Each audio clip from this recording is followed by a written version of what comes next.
TunerTalk. So we've been talking about this subject for a while, and we figured finally we'll sit down and hash it out. Pop-up headlight cars. Oh, my favorite. Because we miss them. I own two. And, Yeah. You know, they're not around anymore because of crash testing, essentially. Yeah, right? basically, It was too expensive. Yeah, an automaker. You have to think about it this way: they'd have to crash the car and then pop up the headlights and crash it again. Another car. And Another a different car because yeah. you can't crash the same car twice and figure out how the headlights would change. So that's one reason why. Yeah, I heard a lot of it was about pedestrians, where you'd hit someone with a pedestrian impact testing, where they see if you hit a person with a car, and if the headlights were up, it would cause more damage. And yeah. plus, it's cheaper to just make a plastic headlight. Of course, then they have to make a whole mechanism. There's no mechanism. It's things that fail. And, yeah. And a lot of the cars, they have to be able to open in the ice. Yes. And break the ice off the car and stuff like that. But so we're not going to talk about cars that have hideaway headlights. Yeah, the ones like that slid, Rivieras, Cougars, Chargers, all those cars. Camaros, Yeah, like that kind of stuff. So I mean, the cars that come to mind is, you know, exotic cars had them. Some of the most iconic cars. Yeah, like every Ferrari pre 360. Yeah, you had the 355s, 355s, the 308s, the F40, which is one of the most iconic cars. Arguably, everybody's like, if you had a list of cars that are your dream car, an F40 is going to be on the list. But there's a lot of mainstream cars, like you got Miatas and MR2s and Miatas, MR2s. Miatas, everybody has Miata. You had Corolla, Corollas. You had Accords back in the day. Accords, Preludes. Yeah, that all had. And so just on the European side, so you had BMW had the 850, the 8 Series cars, the M1, which was the first M car, which had pop-up headlights. And I had an 850 back in the day, and it had a huge headlight door. It was like that big, but it was like a laptop opening up. But it was actually a small sliver of a headlight. It wasn't didn't open actually, high. Yeah, it didn't open high. It wasn't like Miata, holy hell. Yeah, but it was. Yeah, but it was a big. So that was sort of like a sleek, aerodynamic. And it's funny because you associate BMW with just the round headlights within the grille, but some of what people think are the most pretty BMWs, the M1 and the 8 Series, are I think the 8 Series, like, I want to do one. Like we were talking about maybe doing a project car with that in the near future. But it's like they're kind of forgotten, and you can buy them fairly cheap. Yeah, you can get the 850s are kind of hard to get. You can get a V12, which is the 850 for like $30,000, perfect condition, like. Yeah, I mean, I've seen them for 70 or 80. They're right. But I would, if I got one, I'd probably get an 840 and swap it with something else. Yeah, but more than likely. Swaps are a topic for another day. But yeah. So I mean, you've got BMW. Yeah. So Mercedes, did they even have a pop-up headlight car? I don't think Mercedes did. One interesting one is Porsche, who Porsche had a couple of pop-up headlight cars. They had the 944. Right. They had the 928. Which is one of the most interesting of the pop-up headlights. Those cars fall into the category of kind of layback headlights, I guess. Yeah, instead of popping up like this, they would go the other way. Yeah, they would lean. Yeah, 968s, 968s, 928s, and such. Like the Miura. Yeah, it has headlights that are exposed, but they would then the bottom's pulled down. Correct. And they become they function. So I mean, that's something where you see the headlight the whole time. Yeah, it's like there, and not a lot of people did that. Exactly, which is why it was such an interesting look. And you also had the original 300ZX. Those were partially exposed, and then they would pop up. And a lot of people back when they were new, they put those little panels so you didn't even see the partially exposed part. Yeah. But I mean, you look at like the Japanese car companies. I think pretty much ran with it the most. Yeah, they had a lot. There was Preludes, the Miatas, NSX. AEs. I'm trying to even think. In the 70s, the Corvette had pop-up. And people realize there's not a lot of domestic cars with pop-ups. But interestingly enough, domestic is the last one to go pop-up because the last ever, and you can look this up. I've checked. The last ever car that you could find new was a C5 Corvette with pop-up headlights. And the last one. And the C4 had probably the most unique type of pop-ups where they would actually tumble the headlights. The other way. They would always break. But, they would. The Miata wink, where only one headlight is up. That's one of the reasons why headlights don't exist. Mark III Supra, MR2 on the Toyota side. Yeah. The AE. Yeah. You You had the 240 in America. The 240, yeah. God, I forget the S13. Did the Japanese S13 also have them, or was that? Absolutely. Yeah. Yeah. Okay. They. I'm not as familiar. Well, with the pop-ups in the early cars. Sylvias don't have pop-up headlights. Exactly. Sylvias are the coupe version, and they made with a car called the Syl 80. Yeah. Which was a 180 with a Sylvia front end, which had fixed headlights. Yeah. But you get into like Toyota also did the 2000 GT, the iconic James Bond convertible car with the pop-up headlights. Yeah. You had cars with really weird lights like the Opel GT. The Opel GT where they go sideways. And it was like a handle. Right? Yeah. Look this up if you've never seen an Opel GT. Yeah, it's a really cool headlight. And they literally tumble. Yeah, they tumble sideways. This way. Yeah. And it's all from a manual lever in the like it's hard to do. I've actually found one and I did it with my hand. It's very fun. But I think Toyota in the Japanese side probably made the most pop-ups. Because they did the Super Mark III, they did the AE, they did the Celica for a while, had pop-up headlights. Yeah. And I don't really remember. I guess the Italians too, because you had all the Ferraris, you had the Countach, you had a lot of the Maseratis in the 70s. You had the Ghibli, you had the. But MR2s like 2 generations were pop-up headlights. Yeah, and then they went to that terrible third generation. Yeah, which is weird that nobody liked the car because of the way it looked, but actually a cool car to drive with the 2ZZ. And it was basically like a little lighter convertible version of an Elise. Yeah, I mean, you have the Lotus Elan that had pop-ups. You had the Lotus Esprit that also had pop-ups. It was just that wedge shape. You wouldn't have had that wedge shape of the 80s and the 70s without And then pop-ups. Mazda did all the RX-7s. All the RX-7s were pop-ups. The RX-8, if we never mention that car again, I'd be happy with it. Because it didn't have pop-up headlights. Because that was the biggest problem. It failed us all. That was its biggest problem. You look at, even Saturn made a pop-up car, the SL1. Yeah, Volvo had a couple. They had the 480, which was this little hatchback. You want to talk about weird cars with pop-ups? Saab Sonnet. Saab Sonnet. That was another really interesting little car. You're going to be Googling this because no one knows what a Saab Sonnet is. Saab Sonnet. Very cool car. And if you think the headlights are cool, realize the car had a V4.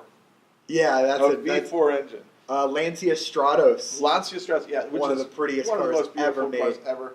The Jaguar, you have the Jaguar XJ220. Right. That was interesting because the headlights didn't pop, but they were. I guess you would call it a hidden headlight because they would kind of disappear the headlight covers. Yeah, I mean, you had cars like the British stuff like Lotus. Yeah. The Esprit, all the Esprits. And the Elan too. The Elan. You had the second Elan too when that came out with the Isuzu. There was the Isuzu version. They did the Kia Elan. If that's another car that if you didn't know existed. And then you had Toyota also did the Celica Supra. Yeah. Which was the Mark II Supra. Yeah. And then the Celica. Well, you had the Celica GTSs, which depending on the year, they either sat like this and then flipped up, or the headlights were back like a Lambo leaned forward. So you always had that weird headlight mechanism. So here's a cool looking car. So here's a question. Now with pop-up headlights being completely extinct, you haven't been able to buy one now for 14 years now. Think it's gonna be like a collectible thing? It was an era for like a really long time. Like we're talking from. I'm not sure when the first pop-up. I'd love for somebody to go online and look this up. What was the first pop-up headlight? We know the last was the Corvette, but I don't know what the first one was. It was some old French car or something. It was a long period of time that had those, and now looking back on it, it's sort of a piece of history. Like, wow, you look at these cars and the headlights do this. Late 80s, early. I mean, even I remember the WS6 Trans Am. Yeah, those little half hiders. Yeah, and they were, the commercials were like, they were like the eyes opening up on the car. Yeah. So, and I mean, I think it's one of the most dramatic things on a car that change while you drive it. Because, I mean, fixed headlights are, the look is the look. It's there forever. It's the same. But much like a convertible, yeah, most convertibles... You have to photograph it twice. Most convertibles only look at it the top down. Yeah. And very few cars. And that's funny because, when I'm shooting a car that I'm reviewing for the week, if I have a convertible, you bet your ass I have to put the top down and shoot pictures of it. But you look at a lot of pictures. Google search, just go online and search Ferrari F40. How many of those pictures have the headlights up? Because not all of them look good. No, Let's be honest. The way that some of them flipped up, they didn't necessarily... Like Countach. How many... You really have to look hard to find a picture of a Countach with the lights up. People just didn't photograph There's actually them. a YouTube video. I think it's something Rockstar. Yeah. That has a whole video of nothing but pop-up headlights going up. And you wonder, I've never seen that go up before. That's what that looked like. And with the 911, the slant nose. The slant nose, they was almost technically an aftermarket thing. Yeah. But they added it. Yeah, they added it. No 911 before or since has had pop-ups. If Porsche modifies their car, exactly, then it's cool. And then you had the later cars, like the slope nose cars, that the headlights didn't really move. Yeah. And that became the new 911, which is almost just changing the shape of the car. Yeah. But I'm blanking on what it was called. I think it was the slope nose where they had a 964 generation. Yeah, it was like a 911 or 3.6 engine. It was it had these little tiny dot headlights instead of the normal. You're thinking like Strasek cars. Yeah, they only built a couple of Bad them. Boys. Yeah. That slope nose, he had that in that car. It was a 3.6. In that car. But I mean, so what do you think the most? So, I have this car that I've loved my whole life, the Vector, which is technically a hideaway headlight. Because the panels drop. Then you see the headlight. Wasn't there the one Vector model that had 4 headlights where it pop up, pop up, pop up, pop up? No, that was it's called a. Oh, that's another one of those weird. Okay, yeah, that's one of those other. Weird, yeah, it was. Okay. It looked a lot like a Diablo, but it had 4 pop-ups. I have to look up. But what do you think? What do you think the most common pop-up car on the road today is? Probably Corvettes, right? Or Miatas. Yeah, the Miatas, because the Miatas are cheap. And they're everywhere. And they're, they built a lot of them. They're becoming pretty collectible. They're not ridiculously valuable. You'll never find a $100,000 Miata. I mean, maybe at some point. S13s, maybe. There's a decent amount of them still around. I don't think so. I think a lot of them have been wrecked. I think a lot of them have been wrecked. Yeah, most common. I mean, a lot of Corvettes because there's a lot of C3s, C4s, C5s out there. That's probably the most common one on American roads. I would say probably Miatas. And then there's the really ultra rare stuff. How often do you even see a Pantera anymore? Or a Lagonda. Yeah, and I mean the Panteras were vacuum headlights, so they went up they break all the time. If you see cars it's a kit car, but a Bricklin or Bradley GTs. Yeah, they had vacuum powered or electric. Some of them in the kit cars they use power window motors to make the headlights go up. Yeah. But I mean, you look at a lot of the cars. What's left? I mean, the Opel GTs, they rusted out. There's not that many of them around to begin with. Yeah, nobody really. I mean, those were a lot of Preludes. Still a lot of those dead gen Preludes because those cars run forever. It's funny. I think the Prelude's getting old now that even the fixed headlight ones are becoming sort of like a rare bird. But Porsche. So the one car I think we forgot is the 914. Porsche 914s had pop-ups. Yeah. But it was when you look at those cars now, it's almost like where are the headlights? Well, if you were a kid, today, and you had only driven in your parents' Camry or whatever, and then somebody rolls up in a 944, a bright, red, 16 candles 944, and and it's getting dark out, and you're a little kid in the passenger seat, and you just see. I would freak if I had never seen that before. Because when I was a kid, there were tons of pop-up headlight cars on the roads, but I think kids today are really not getting to see them a lot. No, and it's like when you see certain cars, one of the biggest kicks I get going to car shows with my NSX is you'd be surprised how many people don't know what it is. Yeah. And they'll go, what is that? Is that a Lamborghini? Is that a Ferrari? No. I get where you're getting it from because Pininfarina did design the car, but no, it's not. It's a mid-engine shape. And then you got, even the early 200 SX, which was a Sylvia in Japan, was a pop-up. Mm-hmm. Eagle Talons, early Eclipses and Talons and stuff, they were all pop-up cars. And then you get a lot of Italian cars, like everything Maserati back in the day, with Merak, Boras, they had a million. They had weird names. Kamal, they had weird names. And they were just Townsend. I think it was Tasman. Tasman. Yeah. Oh, I mean TVR. They did some. They had a million names. Or you get like cars like I love the Diablo, obviously back in the day. Yeah, the original before they switched to the 300ZX headlights. But you had like even like all the Lambo stuff, the Rocco and all that. Yeah. And the Jalpa. Yeah. Which was like the 308. The Espada? No, the Espada did not. No, I don't think the Espada did. Yeah, the Espada was normal, but they had... What else? I'm looking through this. Mitsubishi Starion. Starion. Which is I'm sorry, that's one of those guilty pleasure cars. Yeah. I love the way those cars looked. They were unique. Nothing I've looked at. Unfortunately, their engines kind of sucked. I mean, they had that they had that 2.4 liter 4-cylinder that had throttle body injection, and you really couldn't do anything. And it was turbo too. It was like, but you couldn't do anything with it. Just trying to think of other stuff. Some companies here we never go. What touch about them. Testarossas? Yeah, Tesla. All Ferraris. Yeah, all those Ferraris back in that era, everything they pretty much did. And there's a couple companies that really never touched them. Like I can't think of any Volkswagens that had it. What about like Volvo?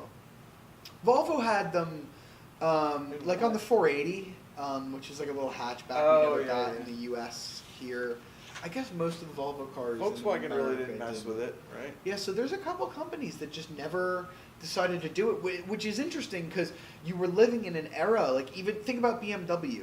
In the 90s, like it was a long time before BMW introduced their second pop-up headlight car. And it's interesting that you're talking about the 70s or the 70s and 80s with the M1 when that was being designed, and then it took until the 90s with the 8 Series. But in between, it was normal to have a car with fixed headlights or pop-ups. Now you look at these modern cars with the new LEDs and all that, and pop-ups just look old. That brings up a good point. I think one of the biggest reasons that they changed over to fixed headlights as well was in the era of the pop-up headlight, you had two choices. You had a big round headlight or a big square headlight, or rectangular headlight. That were your options. That was it. Now you can make them so small. The car's look was defined. I think one of the most hideous cars ever built, defined by its headlights, is the Ford EXP. I mean, it was, look one of those up. It was basically this hideous car. Oh, okay, I see what you mean. And the headlight was like the whole look of the car. See if you can like display that for people. Like, I'll try to put a picture up, but it's like, it's just such a weird. Yeah, it's a pretty hideous car. It was. You know what? I like the Probe that had pop-up headlights, the original. But the Ford Probe really wasn't a Ford. It was a Mazda. Yeah, it shared a little. It was a Mazda MX-6. Yeah, that's basically what it was. Well, the original, the MX-6 had pop-ups, and even that car got away. From pop-ups. The last generation. It didn't have those. But I mean, you don't. It was a way to, I think, back in the day, make the car beautiful, and smoother and more aerodynamic. And then it's dark. We don't care about that right now. Yeah, it's hard to see the car in the dark. Yeah, you're not gonna do lap records. And I've literally had people walk up to me and ask me to pick the headlights off of my car. Yeah. And it's like, okay, but it's weird the things that were so common. Yeah. And yet now they're completely gone. I think what happened is headlights became more moldable and shapeable and stylish. Yeah. And now you got some headlights that are really, like the headlights on the new NSX is probably the thing I like the most about that the little car, bejeweled which was headlights. Came from Audi. Yeah. Audi kind of did it well, first. Audi's is more of like a solid like beam on the daytime running light. The NSX is all like just like little LED dots across. Which is very cool. And now headlights are a styling point, where they in the early cars there was like, let's hide these horrible things. Yeah. These big silver glass boxes, and they didn't hide them, and that's what it was with hideaways and pop-ups. Yeah. And now, you look at a new Corvette headlight; it's not bad looking. You look at new, and we always wind up going back to Porsche. But Porsche is the car. If you showed somebody the first 911 and you showed somebody the modern 911, they can see that it's a 911. Yeah, because it's modernized, but it's and I think they've kind of kept true. to their original. I mean, it still kind of looks the same. Yeah. Like you can see where it came from. Yeah. But a lot of these companies are, the ones that haven't changed hands, like Lamborghini 30 times and stuff like that. But you look at it, it's like, you have it's style. Yeah. And I think once they figured out a way to make, like, when they changed the pop-ups in the NSX to fixed headlights, it was sacrilege. Yeah, and I think the reason that Corvette took so long was because Corvette owners are really purists. I mean, it's like, it's got to be a Corvette. What? Engine in the middle? No. Yeah. That's why they're still talking about this 25 years later. Yeah, exactly. People lost their. I remember when the fixed headlights came out in the Corvette, people lost their minds.